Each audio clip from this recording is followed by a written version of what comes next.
नमस्कार दर्शक बंधु मु सत्य वर्तमान आम सहित सुदूर दिल्ली जोड़ी होती मालिका रिसर्चर जर्नलिस्ट गुरु श्री सौरभ कौशिक। सौरभ जी आपका स्वागत करता हूँ। Thank you. तेज दर्शक बंधु आपण मैंने सौरभ कौशिक को पूर्व वीडियो शुणी सौरभ कौशिक कहते कि कलिजुगर शेष पर्यायर मालिका जहाँ महापुरुष मान लिखी खाली जगन्नाथ पुरी धाम रू नुहे चारि धाम जो रही कलिजुगर शेष पर्यायर संकेत मिल चारि धाम जहाँकि बद्रीनाथ धाम द्वारकानाथ से रामेश्वरम शेष पुरी जगन्नाथ धाम तेबे एई सबु चारि धाम रु कलिजुगर शेष पर्यायर मिलिब संकेत। तेबे आसंतु वर्तमान जानिबा कौन कहूची श्री सौरभ कौशिक रिसर्च पुरी जगन्नाथ धाम रु कौन मिलिब संकेत। तो सौरभ जी मैं मेरे दर्शकों को ये बता रहा था कि आप तो चार धाम पर भी रिसर्च कर रहे हैं, जैसे कि पिछले वीडियो में आपने बताए थे चार धामों में से एक जो बद्रीनाथ, वहां पे भी जो कलियुग के जो अंतिम कालखंड है वहां पे क्या क्या संकेत मिलेंगे। तो आज बताइए पूरी जगन्नाथ धाम से क्या क्या संकेत मिलेंगे, क्या कहता है आपका रिसर्च रिपोर्ट। थैंक्स सत्या जी। तो मैं आपको सबसे पहले बताना चाहूंगा कि ऐसा भविष्य मालिका में लिखा हुआ है कि चार धाम से आपको संकेत मिलेंगे कलयुग के अंतिम कालखंड की, और जो कि महाविनाश से के साथ ही एक तरीके से जुड़ा हुआ है, फिर नया युग आएगा। तो अब हम कैसे पता करें कि कलयुग का अंतिम समय आ गया है? ऐसी कौन सी बातें हैं जो भविष्य मालिका में पहले से लिखी हुई हैं, जो आपको संकेत मिलेंगे जगन्नाथपुरी धाम से, जगन्नाथपुरी क्षेत्र से? तो उसके बारे में मैं आपको बताऊंगा। सबसे पहले जो है नंबर 1, मैं आपको टोटल 9 संकेत बताऊंगा, और ये 9 के 9 संकेत जो है ये मिल चुके हैं। और उन 9 संकेत के बाद एक घटना होनी है, उस घटना का जिक्र हम आज की वीडियो में नहीं करेंगे, वो हम अगले वीडियो में करेंगे। जो फाइनल, जिसे नेल इन द कॉफिन जैसे कहा जाता है, या जो आखिरी कील जो है, जिसके बाद जो कलयुग जो है वो पूरी तरीके से सील हो जाएगा। ठीक है। तो भगवान जगन्नाथ का पहली भविष्यवाणी है जो भविष्य मालिका में लिखी है, भगवान जगन्नाथ का अपमान होगा, मंदिर की परंपराओं में अव्यवस्था होगी। अब इसको जो है हम इसका विश्लेषण करते हैं। जगन्नाथपुरी मंदिर में हर कुछ साल में नव कलेवर की रस्म होती है, जैसा कि उड़ीसा के लोग जानते ही होंगे। इस अनुष्ठान और उत्सव में भगवान जगन्नाथ, बालभद्र, सुभद्रा और सुदर्शन की पुरानी मूर्तियों को बदलकर नई मूर्तियां स्थापित की जाती हैं।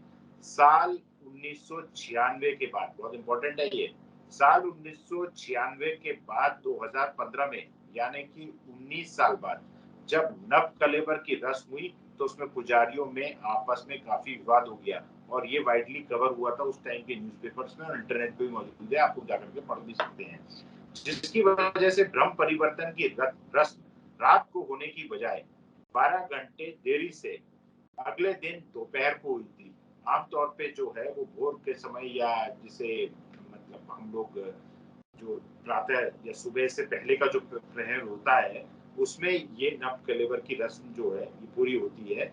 लेकिन पुजारियों में आपस में झगड़ा हो गया था, तो 12 घंटे देरी से अगले दिन दोपहर को ये रस्म पूरी हुई थी। ओडिशा में कई लोग इसे भगवान जगन्नाथ और उनकी परंपराओं के अपमान के तौर पर देखते हैं। इसके अलावा भी जगन्नाथपुरी मंदिर से पुजारियों के झगड़े की घटनाएं भी अक्सर खबरों में बनी रहती है, यानी अव्यवस्था किसी से छुपी नहीं है। ये भविष्यवाणी सत्य हो चुकी है। भगवान जगन्नाथ की परंपराओं का अपमान हो रहा है, और मंदिर में जो है वो अव्यवस्था भी फैल रही है। अब मैं जाता हूँ भविष्यवाणी नंबर 2 पे। जगन्नाथपुरी मंदिर के पत्थर गिरेंगे, यानी कि मंदिर में से पत्थर गिरेंगे।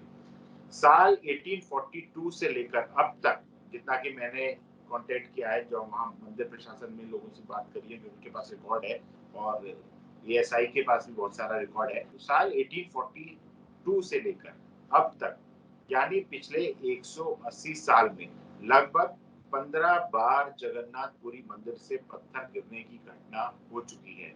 कई बार ये पत्थर 1 टन से भी ज्यादा वजन के रहे हैं। या मैं आपको एक और इंटरेस्टिंग बात बता दूं कि कई एस्ट्रोलॉजर कह रहे हैं कि अप्रैल में जो ग्रह स्थिति बन रही है, जिसके बाद माना जा रहा है कि महाविनाश की नींव पड़ जाएगी, 29 अप्रैल से लेकर 12 जुलाई के बीच में जो महाविनाश की नींव पड़ जाएगी, अप्रैल में जो ग्रह स्थिति बनी है, यही 180 साल पहले बनी थी, जो पहला रिकॉर्डेड इंसिडेंट है 1842 में, यानी कि ठीक 180 साल पहले जब ये ग्रह स्थिति बनी थी, तब जगन्नाथपुरी मंदिर में पहला बड़ा पत्थर गिर गया था, यानी कि भविष्यवाणी सत्य हुई है।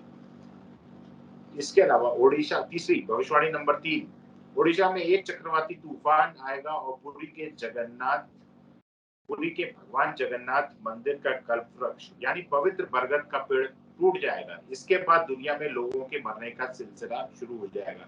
ध्यान देने की बात है, अब मैं इसका विश्लेषण कर रहा हूँ, ध्यान देने की बात है कि ओडिशा में मई 2019 में फानी नाम का चक्रवाती समुद्री तूफान आया था, आपको याद होगा सत्या जी? जी फानी साइक्लोन। हाँ, फानी साइक्लोन जो आया था उसमें जगन्नाथ मंदिर का पवित्र कल्प वृक्ष जो है वो टूट गया था, उसका एक हिस्सा बड़ा टूट गया था।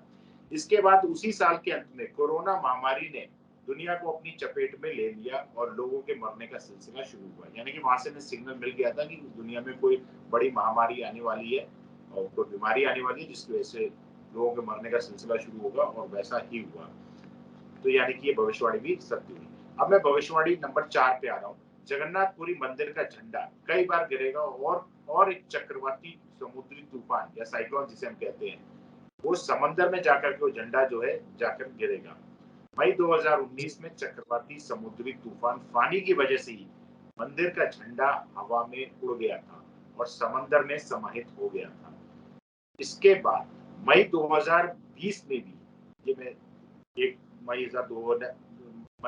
मई 2019 में जो हुआ वो तो फानी तूफान की वजह से हुआ। उसके अलावा फिर से मई 2020 में भी झंडा तूफानी हवाओं से उड़ गया। जगन्नाथपुरी मंदिर के झंडे का गिर जाना या उड़ जाना एक बहुत बड़ा अपशकुन माना जाता है।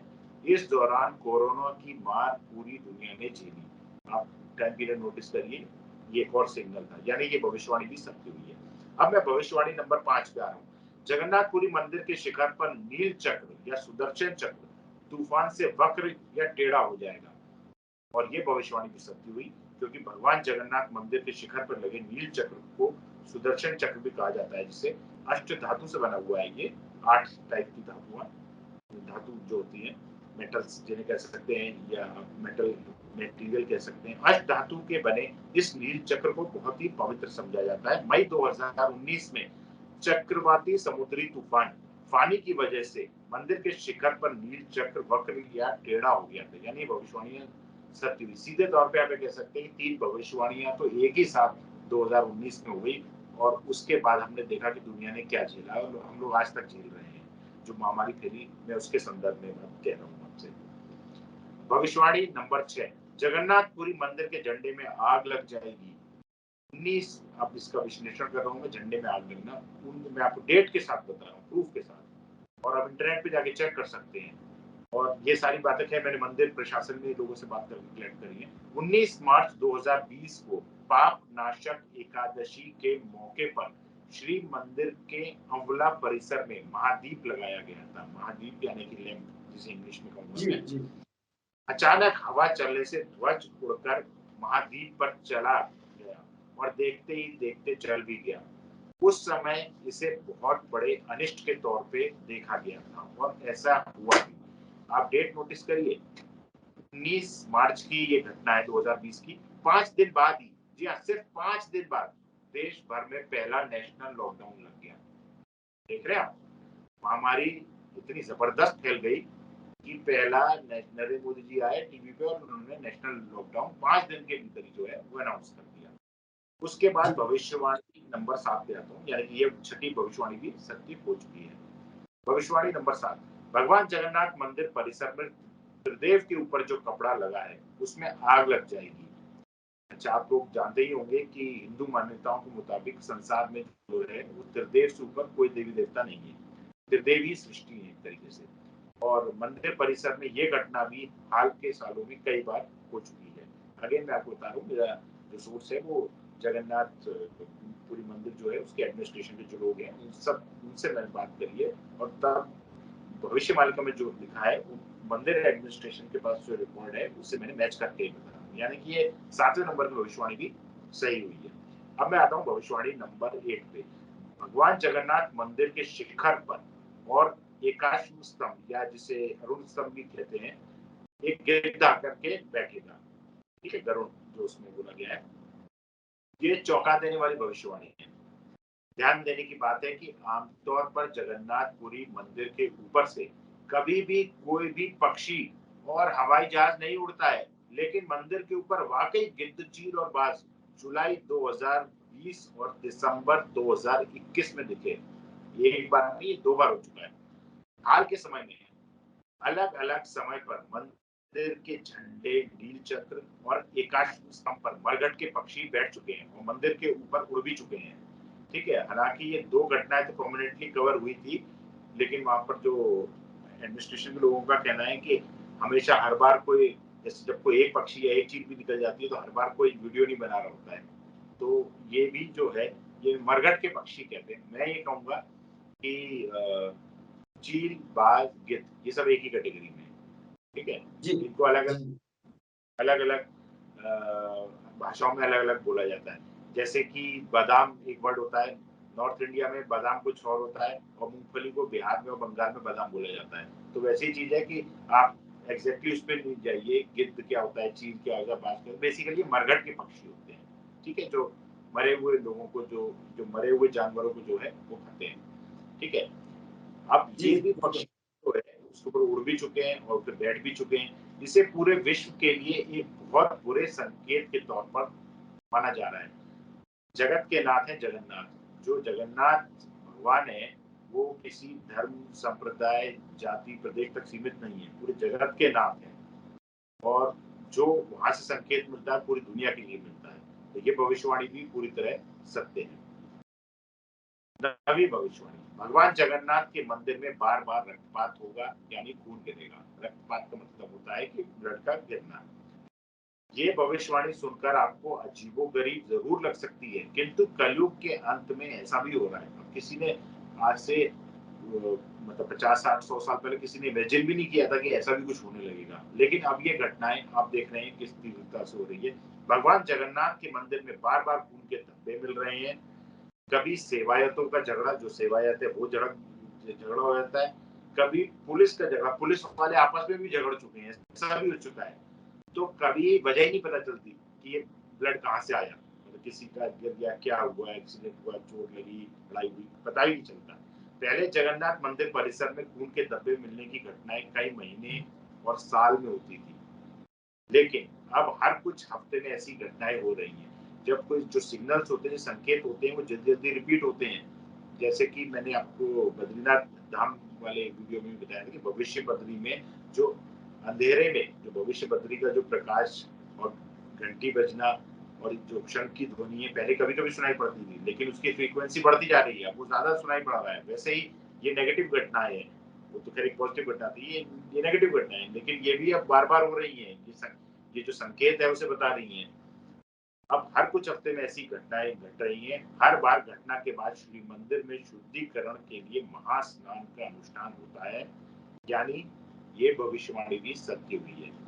अब वापिस अपने टॉपिक भविष्य मालिका, अगर हम भविष्य मालिका की भगवान जगन्नाथ पुरी मंदिर और कलयुग के अंत से संबंधित भविष्यवाणियों को देखें, जी हाँ, ये बहुत इंपॉर्टेंट है।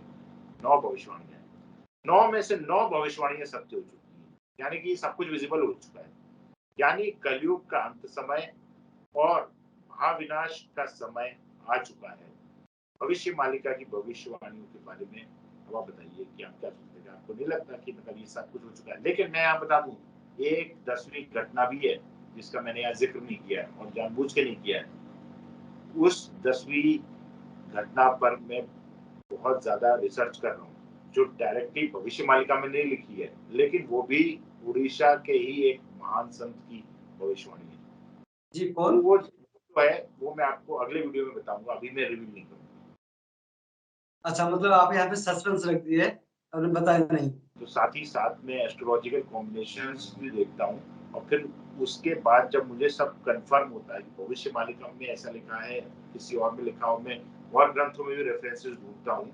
फिर उसके बाद जब मेरे पास पुख्ता जानकारी, जब पुख्ता बात होगी, वो घटना तो होने वाली है, ये तो मैं श्योर हूँ, लेकिन मैं आपको बताऊंगा। जी, जी, जी, बिल्कुल। तो सौरभ जी आपका बहुत-बहुत धन्यवाद। जितना भी तारीफ किया जाए उतना कम है। अब हमारे दर्शकों को बहुत ही बेहतरीन तरीके से बताए कि जगन्नाथपुरी मंदिर से 9 संकेत जबकि मिल चुके हैं, तो यानी मालिका में जो कुछ भी लिखा है कॉमा फुल स्टॉप के साथ वो सत्य में रूपांतरित हो रहा है। तो दर्शक बंधु आपण मान बर्तमान सुनुथिले सुदूर दिल्ली जर्नलिस्ट गुरु सौरभ कोशिंग को दीर्घ 30 वर्षर मीडिया फील्ड ताकर अभिज्ञता देशरे मनस्तक लिखिया ପାଇଁ ଗୋଟେ पुस्तक मालिका ऊपर लिखछंती हिंदी रे ଗୋଟେ पुस्तक जहाँ अनुमान करा जाउछे ए वर्ष शेष सुद्धा बोधे मार्केट रे उपलब्ध हेबो।